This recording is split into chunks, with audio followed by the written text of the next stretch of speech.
When the Gadol passes away.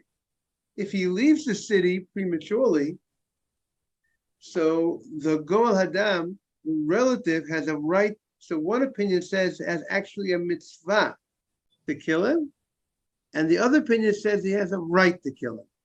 So you have two different, and the halacha follows the opinion that says he has a right to kill him. Not that the Torah is giving a mitzvah. Torah gives a mitzvah to put on tefillin in the morning. The Torah doesn't give a mitzvah that if a guy leaves the city of refuge, the relative has a mitzvah. Torah is giving a commandment to kill him. It's a matter of dispute. There is an opinion that says that the Torah is actually giving a mitzvah to kill the person that leaves the city of refuge. And the logic maybe behind that is that's going to ensure that the guy's not going to leave the city of refuge. Perhaps that's the reason, logic behind that. Because he needs to stay in the city of refuge because he committed a murder that he could have prevented because he was a shogeg. It was unintentional, but it was something more that he could have done. So now that there's a machloket in the Mishnah regarding the relative. What's the relative's responsibility? Does he have any mitzvah? If the guy leaves, if the rotzeach, the one who killed unintentionally leaves, does the relative have any mitzvah, or does he just have a right? That's two opinions in the Mishnah. And the opinion that says that he has a mitzvah holds that everybody else in the Jewish community has a right to do it. No mitzvah for everybody, but if the rotzeach leaves the city of refuge, every Jew will have a right to kill him. And that also, based on what was said before, that also would ensure that the guy's not going to leave. The other opinion in the Mishnah says that nobody has the right to kill him. Nobody has the right to kill him. The only one who has a right to kill is the relative, the Goel Adam. Nobody else. And now, if somebody else does kill him, the opinion of the opinion of the Vilna Gaon is that they will not get killed for doing it. Meaning to say, every person, according to Rabbi Akiva, every Jew has no right to kill the person who left the city of refuge. They don't have a right to do it. But even if they don't have a right to do it, but it doesn't mean that the average individual is going to get killed for doing something wrong by killing this guy who left the city of refuge. I just gave a lot of information. Hope it's clear. So again, we have two opinions in the Mishnah, Rabbi Yosef Glili and Rabbi Akiva. One holds that if the guy leaves the city of refuge, he was not supposed to leave.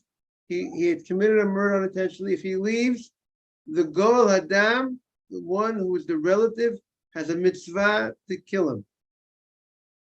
The other opinion says, Rabbi Akiva says, no, there is no mitzvah for the Goel Hadam, for the relative. The Torah never gave a mitzvah for the relative to kill him. Rather, the Torah gave a right. That's the two opinions of the Mishnah. That's regarding the Goel Hadam, regarding the relative. And then based on that, each opinion holds regarding everybody else one notch less.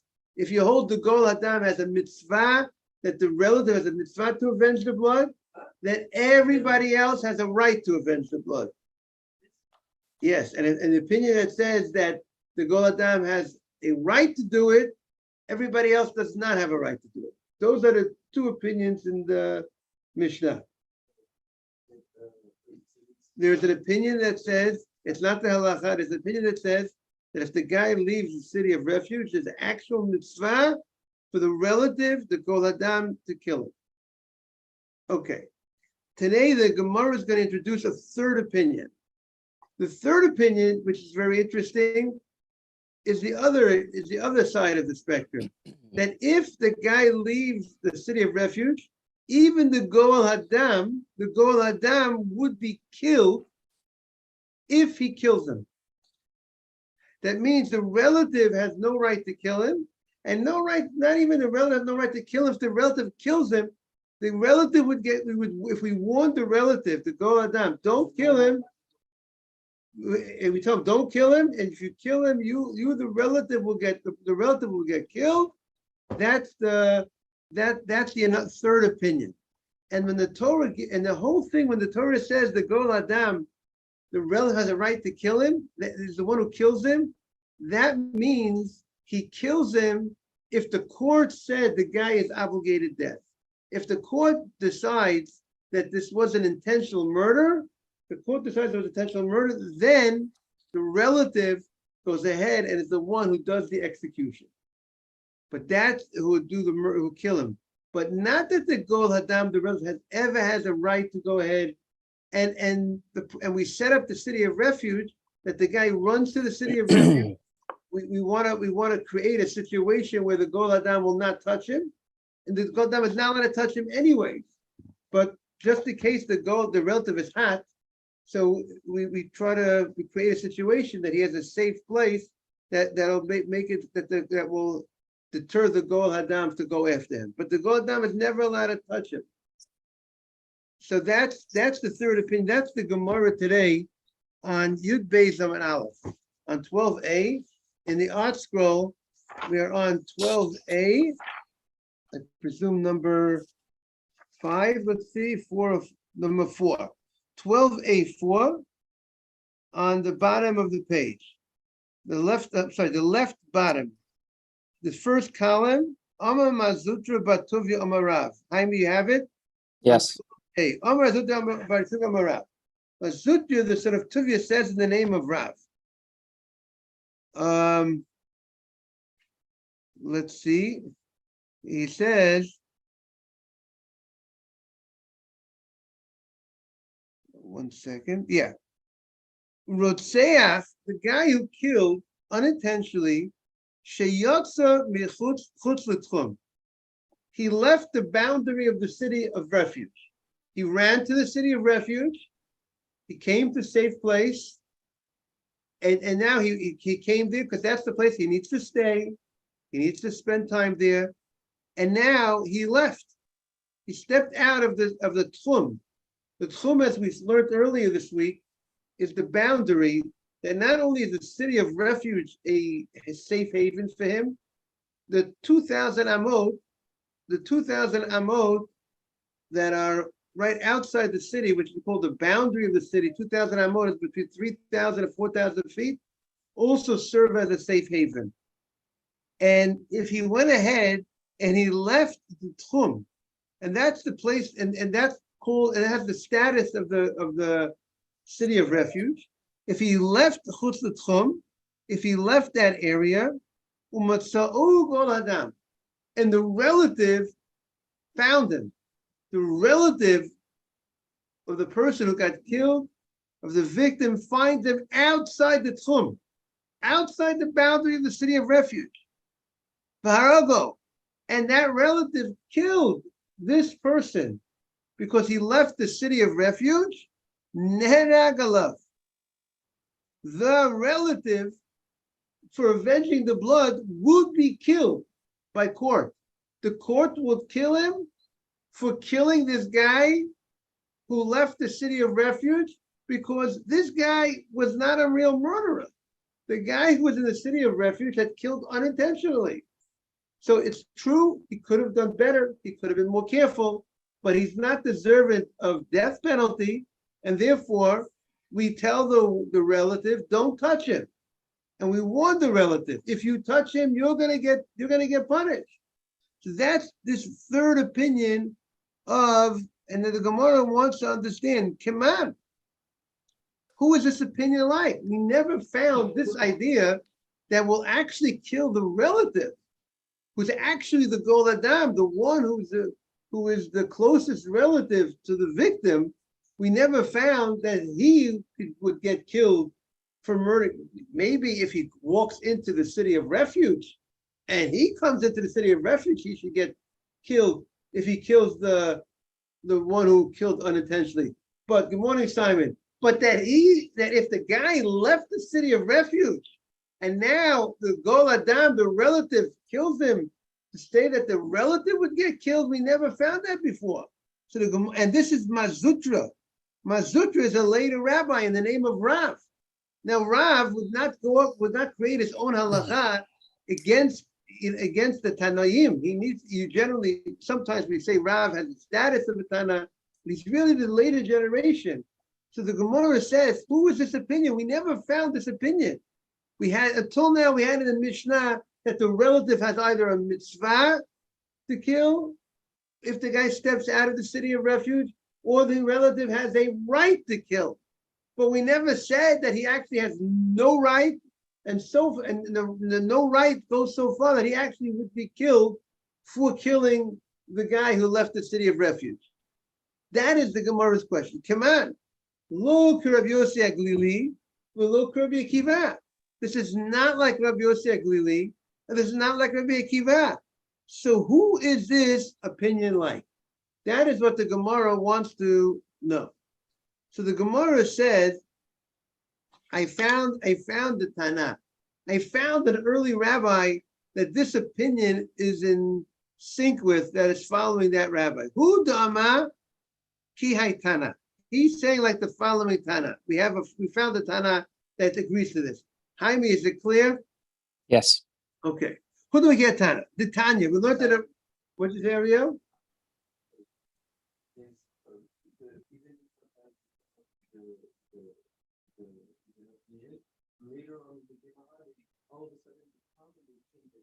Yes, something right. Well, so we'll see what. But here we're going. The question about the halacha would be, who dama ki hay Tana? Tanya, we learned it a brighter. Rabbi Eliezer Omer. Rabbi Eliezer says, the pasuk says, Ad amdo lifnei ha'eda l'mishpat. The pasuk says that he says, let's see, where is this pasuk? The pasuk is Yud Beis. Good morning, Jake. Good to see you back. The pasuk says you have to wait until he stands in front of the Sanhedrin l'mishpat. Until he stands in front of the Sanhedrin to go to mishpat, judgment. So what is that pasuk? Let's see, you have the pasuk over here. The pasuk says,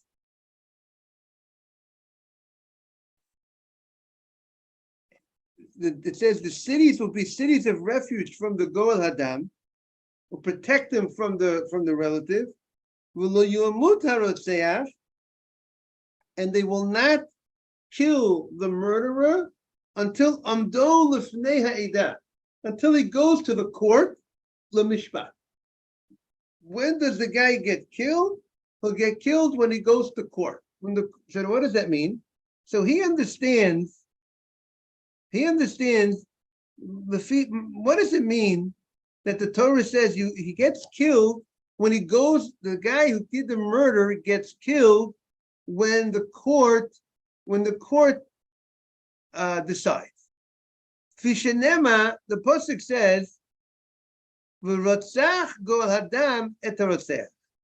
The pasuk had said over there, it says that the gol hadam, the relative, actually kills the murderer, and the pasuk says that the relative, when he kills the murderer, and yachol miyad.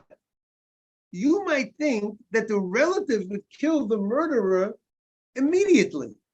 The moment the guy steps out of the city of refuge and he finds him outside the city, you would think that that's the application of the pasuk that says that the Gol Hadam, the relative, kills the murderer. Therefore comes this other pasuk to teach us Talmud Lomar that's not the case. Ad amdo lifnei ha'edah l'mishpat. When does the Gol Hadam, when does the relative actually kill the murderer? After there's a court case, and the court case decides that this guy was not a shogeg, it was not an unintentional murder, it was an intentional murder.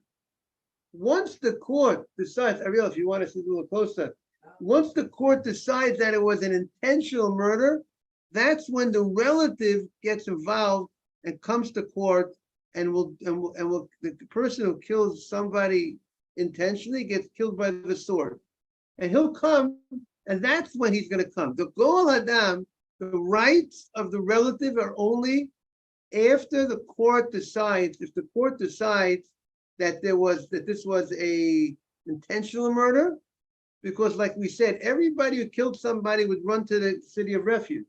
But then they would bring him, then they would come to court, witnesses would come forward, and then they would testify whether this was intentional, whether the guy warned or not warned. That is the case that the Torah says that he has a right to kill him. That's the Gol Hadam. And according to Rabbi Eliezer, the relative has no right to kill the guy who left the city of refuge. And the whole purpose of the Gol Hadam is to make sure, the relative is to make sure that justice is being served. He's make sure that the guy is brought to court and they should judge him, and death should be done to him. Now, and I think there are those people that say that the Gol Hadam himself doesn't actually do the actual murder, but the idea is that he's on top of the situation. So that's what the Gemara says, that the Torah is saying that there's never an allowance for the relative to kill the guy unless the court decides that it was an intentional murder. But if it was unintentional, the guy left the place of refuge, he has no right to kill him. But if he's in the Ir Miklat by Kal V'chomer, he's unintentional. He wouldn't be there if it was intentional. Oh, very good. So the Gemara said earlier that even the intentional murderers, they run. There's an opinion in the Gemara before that everybody runs to the city of refuge, right? Even if intentional? Even intentional, they would run to the city of refuge until the court decides, and then the court will decide what will be the fate of that. Somebody was sentenced to death. So most likely he's going to get also death penalty. Right. After the court, right. If you look back on the Mishnah, correct, on the Mishnah on Tet Amud Beis, Jaime, take a look at the Mishnah on 9b. 9b, there's a Mishnah. Rabbi Yossi Rabbi Yehuda Omer, it's towards the end of the Mishnah. It's on 9b. We're going back a little bit. On 9b, the article, it's 9b4. In the middle of, towards the top of the page, Rabbi Yossi Rabbi Yehuda Omer.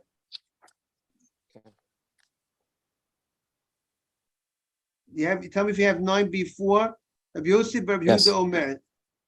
Yes. In the beginning, morning Mike. Echad shogeg ve'echad meizid. Whether the person killed unintentionally or intentionally, magdimim l'ari miklat.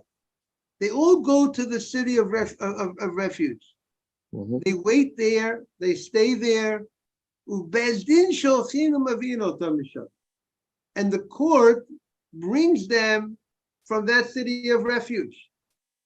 And depending on what the verdict of the court is, Mishan es chayav mitah, the bezdin, anyone that the court said he's obligated death, or guhu, they would kill him. And shalom es chayav mitah, patruhu.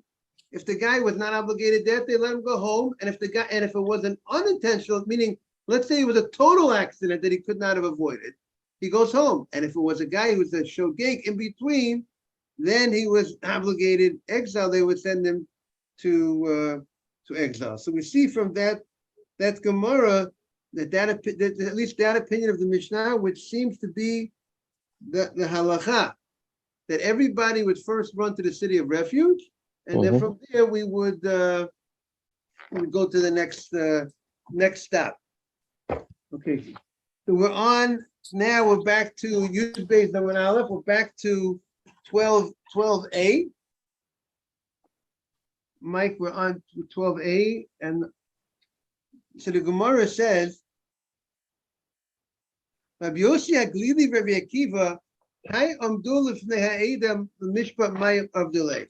What do they do with this pasuk? Meaning to say, we just brought Rabbi Eliezer that has a pasuk that the Gol Hadam, the relative, has no right to kill the guy who killed unintentionally, even not only in the city of refuge, he can't walk in. Even if outside the city of refuge, the guy steps out the city of refuge, the relative has no right to kill him, and not only has no right to kill him, if he goes in and he kills him and he's warned we're going to kill the relative. And he based it on a pasuk in the Torah that says, Ad amdo lifnei ha'eda lemishpat. You have to wait for the court to say that there is that he gets killed. If the court does not say that the guy gets killed, you cannot touch him. We are on Art Scroll 12A 5. No, 12A, the bottom of the page, 12A4, the last line, 12A4. So the Gemara wants to know, what do they do with the pasuk? Meaning to say, we have a pasuk. If one rabbi brings a pasuk to support his opinion, what does the other rabbi? How does the other rabbi explain that pasuk? He also knows about that pasuk. That pasuk exists. So what does he do with that pasuk? Rabbi Yossi, Rabbi Kiva, Adam, there should be. What do they understand in that pasuk? They use that pasuk for a different law. What's the law? If the court itself sees a murder, let's say murder happens in the court, or the bezdin, if the court sees a murder, they do not judge the murder themselves. They have to go to a different court to judge the murder. And some say, because when you see something yourself as a court, it's going to be hard for you to act the way a court needs to act because you saw. You're saying they were the witnesses? They were the witnesses. If they themselves were the witnesses, they can't judge that case. The Gemara says, we need it for the following brayta. Right. Rabbi Kiva Omer. Minayin the Sanhedrin. You had the special Sanhedrin, the Jewish court. They saw there was a Sanhedrin of 23 judges. With the capital punishment, we need a minimum of 23 judges on a capital punishment case.